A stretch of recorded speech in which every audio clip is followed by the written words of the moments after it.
Welcome back. This is Wisconsin Shoe Guy, and today we're going to take a look at Enzo Bonafe. Mr. Bonafe actually passed away this week, and so this is a little bit of a tribute video to him. And take a look at the first pair that I bought. And this is a custom patina that Mr. Renworks on Instagram did for me. And this is in Yoko calf. So this was originally just red, and he did the patina on it. But this is one of the softest leathers that I own. It's very, very thick lining, beautiful construction. It's a hole cut, just the one seam. And you can see this beautiful medallion in here. It is a 270 welt. You can see the stitching going all along, very deep fudging.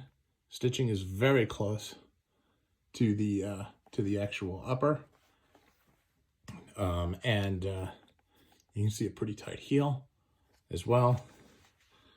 A slight bevel on the waist, but nothing fancy. Toe tap, courtesy of Mr. Renworks. So just a really interesting, very nice hole cut, and a great looking shoe. Now the next one that I bought is in a custom patina. This one I got. I actually bought the original shoe for that from Shop Mara, and this one is also from Shop Mara. This is a patina that he designed with them, and this is in Horween Hatch Grain, and really great proportions on an Adelaide, and they did a fantastic job with the contrast and the different colors, and I'm just really thrilled with this. Now the construction, exactly the same, okay, all the way around. And again, the same heel, no seam on the heel. They do the clicking well enough so that they don't have to do that, which is nice to see. Now, I moved on then, and I went to Soul Garb to be able to do some stuff in shell cordovan, and this is in cordovan here. You can see there's a hatch grain cordovan and a smooth cordovan. This is number 4, and again, the sole is the same. You can see a little bit beat up here on the stitching there, but on this side it's a little bit cleaner. Overall, pretty clean still. Bigger fudging because it's a boot. Brass, but you can choose different pieces here. And again, same sole. Nothing fancy about it. Just a nice, clean sole. Now, my next pair was different. I did an actual Japanese waist on it, so it was just purely flat, really, really tight, barely any material here.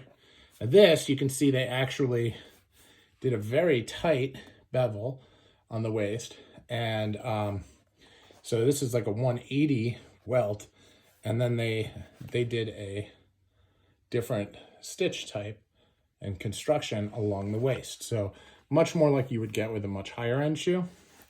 This is also hatch grain shell cordovan. This is the bronze color, which is a nice shade of olive.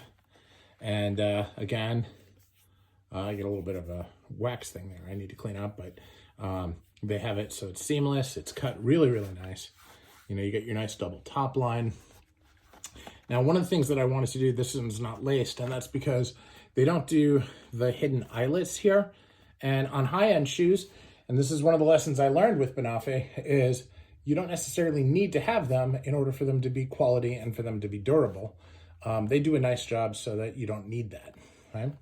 Now this, I actually took the same last as on these, and I put them on a split toe. I had another split toe that was on this, in this hatch grain, which I've since sold, but if you look at my Enzo Bonafe playlist, you'll be able to see it. And this looks quite different, right?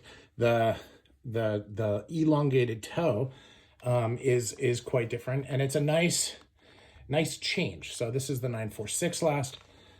Just a really, really nice looking change to the shoe that really provides that extra layer of uniqueness. And so when you do an MTO with Bonafe, you're able to really get some specific things that you like. Like you can change the waist, you can change the color, you can change the style a little bit. A last change can make a big difference. Just a lot of really cool things that that make the brand what it is. So for ready-to-wear shoes, non-bespoke, non-made to measure, although they can do customizations on lasts, okay? On these two, they did a little bit where they put a feather on the right side to make my foot fit better, because I have a wider foot on my right than I do on the left. These type of things are definitely things that they can do. So when you work with a dealer, and I've worked with Skokti Belogay, I've worked with Shop Mara, and I've worked with Solgarb, and they all do a great job in working with Enzo to be able to deliver really what you want. And whether you do it as an MTO or whether you just take, what they have on the shelf, it's a great experience. So this is Wisconsin Shoe Guy, and in tribute to Enzo, rest in peace. And we really appreciate all the work you've done and your family will continue to do in making great shoes.